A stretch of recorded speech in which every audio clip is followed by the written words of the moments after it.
नमस्कार, मैं हूं राम विश्वकर्मा। आप देख रहे हैं नवभारत टाइम्स। मध्य प्रदेश के ग्वालियर शहर का एक पॉश इलाका गोलियों की तड़तड़ाहट से गूंज उठा। यहां एक लिव इन पार्टनर ने अपनी प्रेमिका को गोलियों से भून दिया। ये वारदात ग्वालियर के रूप सिंह स्टेडियम के बाहर हुई, जहां आरोपी ने पहले सड़क पर युवती को रोका। उसके बीच कुछ कहा सुनी हुई और फिर अचानक आरोपी ने युवती के चेहरे पर कई गोलियां मार दी। इसके बाद आरोपी खून से लथपथ युवती के पास ही बैठ गया और पिस्टल लहराता रहा। इस घटना से इलाके में हड़कंप सा मच गया। लोग जान बचाकर यहां वहां भागते दिखे। डरे सहमे कुछ लोगों ने इसकी सूचना पुलिस को दी। पुलिस के जवान जब मौके पर पहुंचे तो वो उन पर भी पिस्टल तानता दिखा।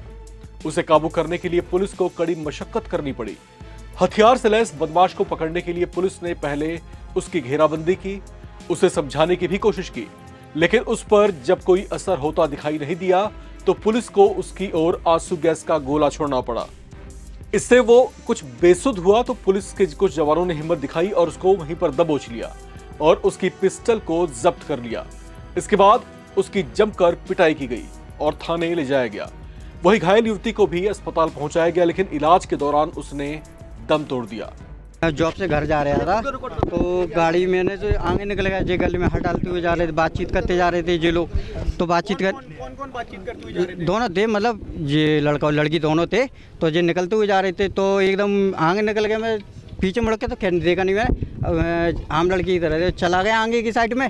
तो पीछे से आवाज़ आई गोली की, तो मैंने टायर पड़ गया। मैंने देखा तो पीछे लड़की डली थी, तो मैं डर गया, तो मैंने और तेज निकाल दी गाड़ी। मतलब आपने जब पहली बार देखा तो लड़की दोनों आपस में अच्छे से जा रहे थे? हाँ, अच्छे से जा रहे थे। जब साथ जा रहे थे, गले में हाथ डाल के जा रहे थे, तो मैं पीछे की गाड़ी से देख लिया। फिर मैं आगे मेरे गोली की आवाज़ आई पहली, तो मैंने टायर तो नहीं फट गया। मैंने नया टायर डलवाया था, टायर नया टायर कैसे फट गया। मैंने देखा तो लड़की पीछे डली हुई थी, नीचे डली हुई थी। तो मैं डर गया, तो मैंने गाड़ी और स्पीड में बढ़ा दी। तो क्या पता कल की मेरे में बचाऊँ तो मेरे में गोली ना मार दीजिए। तो मैं डर गया था, फिर मैं आगे निकल गया गाड़ी। लड़की की उम्र क्या लग रही थी? क्या उम्र होगी और क्या? वो ये कम से कम 25 से जी कुछ होगी, 25। लड़का तो सब लोगों ने देखा है कैसा है। ग्वालियर के एसपी धर्मवीर सिंह ने बताया कि आरोपी अरविंद ठेकेदारी का काम करता है। शुरुआती पूछताछ में आरोपी अरविंद ने बताया कि इन दोनों की पहले अलग अलग शादी हुई थी। इसके बाद वे अलग भी हो गए थे, लेकिन बाद में वो फिर से नंदिनी के संपर्क में आया और उसके साथ लिव इन में रहना शुरू कर दिया था। नंदिनी ने आरोपी लिव इन पार्टनर अरविंद के खिलाफ 9 सितंबर को भी शिकायत दर्ज कराई थी, जिसमें उसने कहा था कि अरविंद ने उससे झूठ बोलकर और खुद को कुंवारा बताकर उससे आर्य समाज मंदिर में शादी की थी, जबकि वो पहले से ही शादीशुदा था और उसके बच्चे भी थे। अपनी शिकायत में नंदिनी ने यह भी बताया था कि अरविंद और उसकी एक दोस्त पूजा परिहार ने 16 नवंबर 2024 को मिलकर उस पर हमला किया था और गाड़ी से कुचलने की कोशिश की थी, जिसकी शिकायत उसने थाने में दी थी। ग्वालियर के आईजी अरविंद कुमार सक्सेना ने बताया कि आरोपी से कड़ाई से पूछताछ की जा रही है। सुनिए उनका ये बयान। कि चश्मदीद साक्षी जो यहाँ पर एक थे, उन्होंने मतलब पूरा एक्सप्लेन किया और ऐसा बताया जा रहा है कि ये जो है एक लिव इन रिलेशनशिप में ये दोनों युवक युवती रहे और अभी क्या लीगल स्टेटस है, यानी पति पत्नी यानी स्टेब्लिश रूप से तभी होते हैं जब कोई उस पर लीगलिटी रहे। और यदि साथ भी रहे हैं तो उस विषय में जैसी जानकारी मिली है तो अगर पत्नी की तरफ से हैसियत के साथ रहे तो कुछ डिफरेंसेस और मतभेद इनके बीच थे यानी। और ये बताया जा रहा है कि 4 बजे जो है ये दोनों साथ ही आ रहे थे और अचानक जो है उस युवक ने उस युवती के ऊपर जो है फायर किए और फायर की संख्या यहाँ पे बताई जा रही है करीब 4 से 5 थी। इससे वो सीरियसली इंजर्ड हुई, उसको हॉस्पिटलाइज करके अभी जो प्राइमरी हमारा ऑब्जेक्ट है कि उसकी जो लाइफ है उसको जो है सेव किया जाए। और चूंकि ये एक ऐसा बिजी क्षेत्र है, नेचुरली फोर्स की जो है मोबिलिटी भी रहती है, तत्काल पुलिस आई और उसको ओवर पावर किया और उसको अपनी कस्टडी में ले लिया है और उसके बाद जो है उससे विस्तृत अभी पूछताछ करके पूरी घटनाक्रम के विषय में और क्या विवाद जिसके कारण ये घटनाक्रम जो है पूरा घटित हुआ, ये पूरा जो है इसके विषय में तहकीकात की जाएगी। इसके विषय में भी जानकारी पूरी एकत्रित की जा रही है और अभी जैसा प्राइमरी फेसिली मैंने बताया आपको कि जितनी जानकारी अवेलेबल है वो जानकारी आपसे हम लोगों ने पूरी शेयर की, जो कि हमको आधार कार्ड पे उसके ड्राइविंग लाइसेंस के आधार पे जहाँ से दस्तावेज के आधार पे जो मिली है उसके आधार पे मतलब जो है नाम उसका जो आरोपी का संस्थित हुआ और बाकी नंदिनी का जो नाम युवती है उनका नाम सरस्वती है। ग्वालियर के रहने वाले हैं। ये बताया जा रहा है कि जो लड़का है वो आतरी क्षेत्र का रहने वाला है, कुट्टी गांव का बेसिकली, क्योंकि जो ड्राइविंग लाइसेंस और आधार कार्ड मिला उसमें एड्रेस वहीं के डले हुए हैं।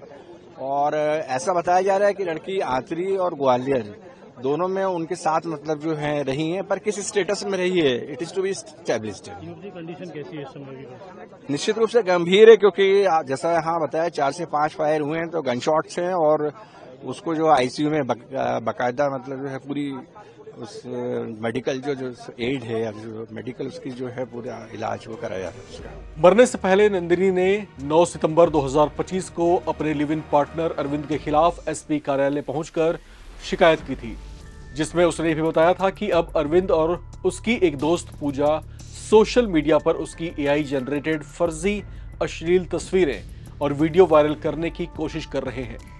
नंदिनी ने उन पर अश्लील वीडियो और फोटो उनके परिवार को भी भेजने का आरोप लगाया था।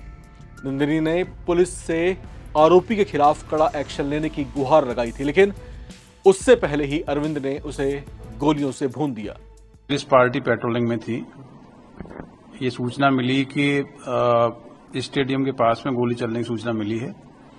इस सूचना पर इमीडिएट सीएसपी नागिन सिकरवार और थाना प्रभारी पड़ाव मौके पहुंचे। मौके पे जो हालात थे उसमें एक युवती घायल अवस्था में थी, जिसकी बाद में शिनाख्त नंदिनी के रूप में हुई, और एक युवक था जो इसकी शिनाख्त अरविंद के रूप में हुई। उसके पास फायर आर्म था और आसपास पूरी पब्लिक थी। पुलिस के लिए बड़ी चुनौती थी कि फायर आर्म वाले आरोपी को किस प्रकार बिना नुकसान हुए गिरफ्तार किया जाए, कस्टडी में लिया जाए। मौके मौजूद अधिकारियों ने अपने विवेक का परिचय देते हुए और एकदम से जो प्रोफेशनल दक्षता है उसका परिचय देते हुए टीयर गैस का उपयोग किया। टीयर गैस सेल के धुएं में उसको समझ नहीं आया वो क्या करे, और उस कंडीशन में उसको फायर आर्म के साथ में कस्टडी में लिया गया। इस पूरे केस में जो युवती घायल है उसको इमीडिएट सुरक्षित तरीके से अस्पताल ले जाया गया, ट्रॉमा सेंटर में आईसीयू में इसको एडमिट कराया गया।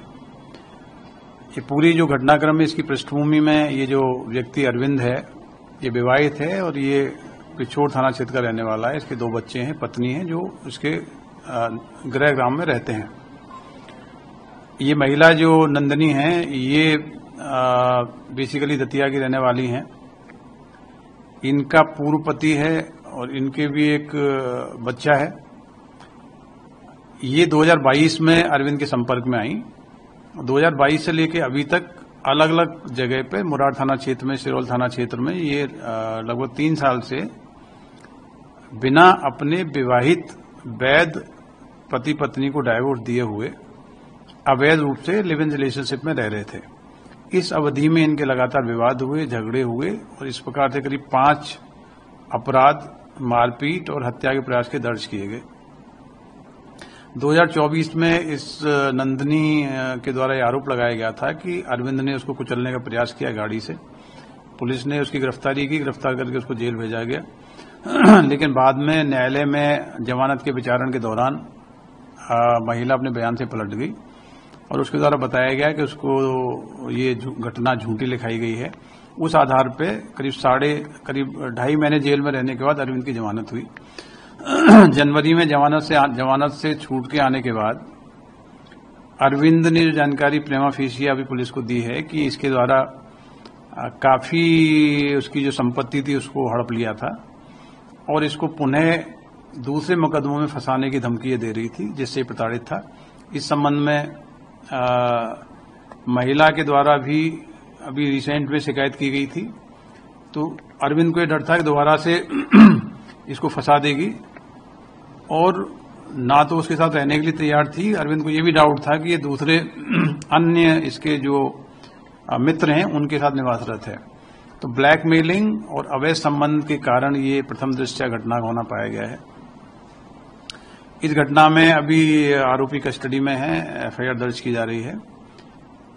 महिला के बारे में ये भी जानकारी मिली है कि पूर्व में 2017 में दतिया में इसके द्वारा अपने एक मित्र के साथ मिलके अपने कथित पति की हत्या की गई थी। उस हत्या के आरोप में लगभग 4.5 साल ये जेल में रही थी। तो महिला की पृष्ठभूमि और जो विगत जो इसके द्वारा रिपोर्ट कराई गई अरविंद के साथ रहते हुए, बेसिकली इस प्रकार के अवैध संबंध, ब्लैकमेलिंग, उसके चलते घटना हुई है। लेकिन पुलिस ने इस पूरे घटनाक्रम में बहुत ही सूझबूझ और तत्परता के साथ कार्रवाई की गई, प्रभावी कार्रवाई की गई।